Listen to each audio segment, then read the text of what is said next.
Muhammad sallallahu alayhi wa sallam. Muhammad, mercy upon mankind.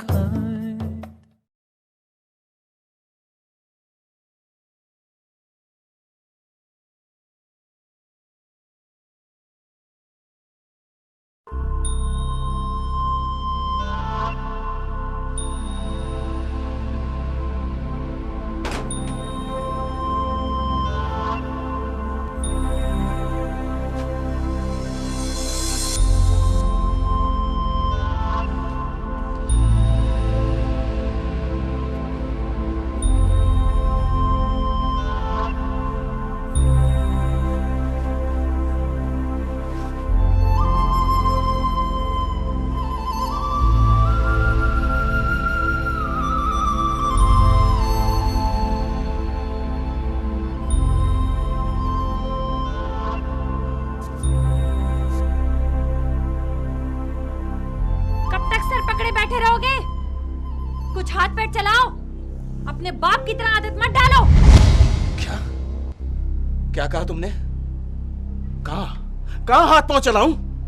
जहां जाता हूं दूसरे दिन आने के लिए कहते हैं और दूसरे दिन मिलना पसंद नहीं करते। क्या करूं मैं?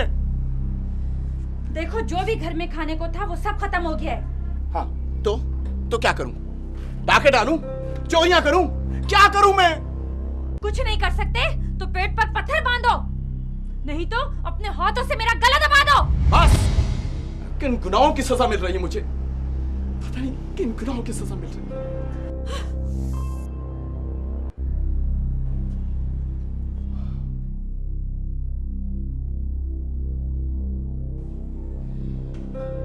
अरे हबीब बेटा, अपनी माँ को बोल के एक कप चाय का दे दे।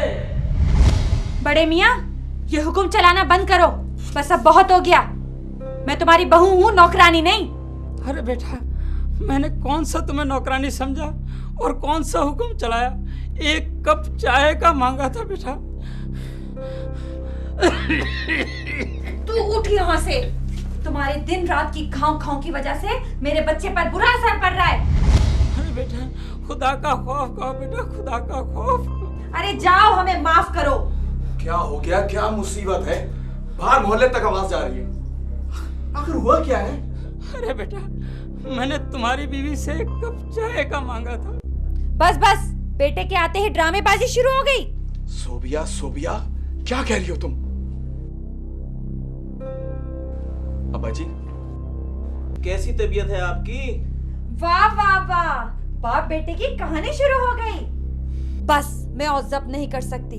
इस घर में वही होगा जो मैं चाहूंगी, और तुम भी कान खोलकर सुन लो। या तो इस घर में आज से ये रहेंगे या हम, समझे तुम? और चल तू भी यहाँ से, मगर अब नहीं देखो मैं खाओ खाओ के साथ तुम्हें। अब्बा जी। अरे बेटा, मुझे पता है बेटा कि तू मजबूर है, इसके बाप ने ही तुझे नौकरी पे लगवाया, लेकिन मेरी बात का यकीन कर बेटा, मेरा कोई कसूर नहीं था। मैंने सिर्फ एक कप चाय का मांगा था बेटा। अब्बा जी, आप इत्मीनान रखें, सब ठीक हो जाएगा। खुदा के लिए बेटा, मेरा कोई और बंदोबस्त कर दे बेटा। मैं तेरे आगे हाथ जोड़ता हूँ बेटा।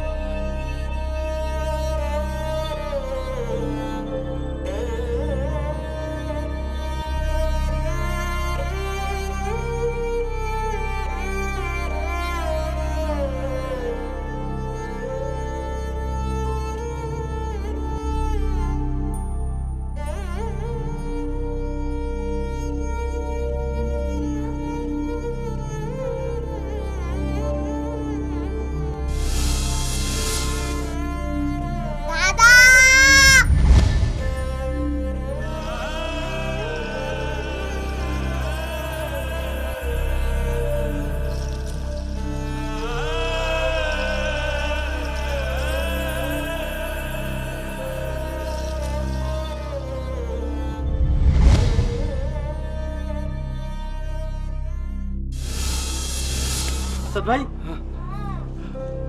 अब्बा जान बुला रहे हैं आपको। अच्छा। अरे मियाँ, असद क्या आजकल कामकाज पे नहीं जा रहे हो? और ये हुलिया क्या बना लिया तुमने अपना? अच्छा,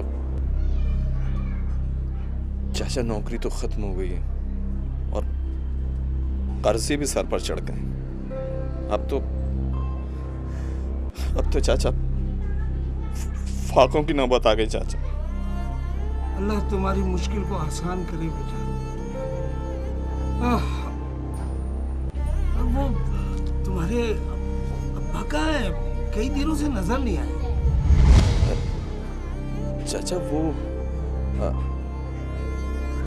उन्हें चाचा दारुल अमान छोड़ा है। दारुल अमान? क्या कह रहे हो तुम? चाचा ये सब सूबिया चाचा, जैसा वो कहती है मैं कर लेता हूँ। ये सब उसी की वजह से हुआ है। और तुम मुन्ने की तबीयत भी खराब रहती है। बच्चे की तबीयत ठीक नहीं रहती तो कितनी तकलीफ हो रही है, और जिसने इस बच्चे को इतना बड़ा किया उसे ये घर छोड़ते हुए कितनी तकलीफ हुई होगी, ये सोचा तुमने? वो किस कर्ब में होगा उस दारुल अमान में तन्हा। अरे बेटा, वालिदैन तो अल्लाह की रहमत है, उनकी खिदमत में अजमत है, इस दुनिया में भी आखिरत में भी। रब्बे करीम ने कुरान मजीद में फरमाया है कि जब तुम्हारे वालिदैन बुढ़ापे को पहुंच जाएं तो उन्हें उफ ना कहो। ये हुक्म इलाही भी है और ये इबादत भी है। जाओ बेटा, जाओ, उन्हें मना लो कि शायद इसीलिए अल्लाह ताला तुमसे नाराज है, और जब रब्बे करीम नाराज होता है तो रोजी के दरवाजे बंद हो जाते हैं। जाओ, उन्हें पैर पकड़ के ले आओ और उनकी खिदमत करो बेटा। फिर देख मेरे रब्बे करीम की रहमतों की बरसात देखना। जा बेटा, जा, उन्हें मना ला।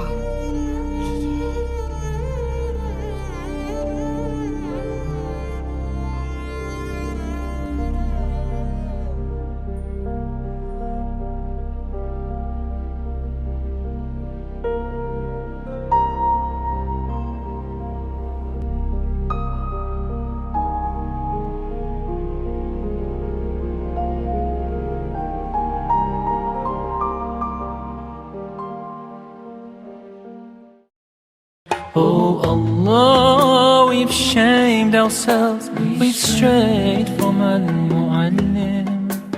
Surely we've wronged ourselves, what will we say in front of it? Mu'allim, he was Muhammad sallallahu alayhi wa sallam. Muhammad, mercy upon mankind. He was Muhammad sallallahu alayhi wa sallam. Muhammad, mercy upon mankind. Teacher of all mankind, Abul Qasim, Ya Habibi, Ya Muhammad,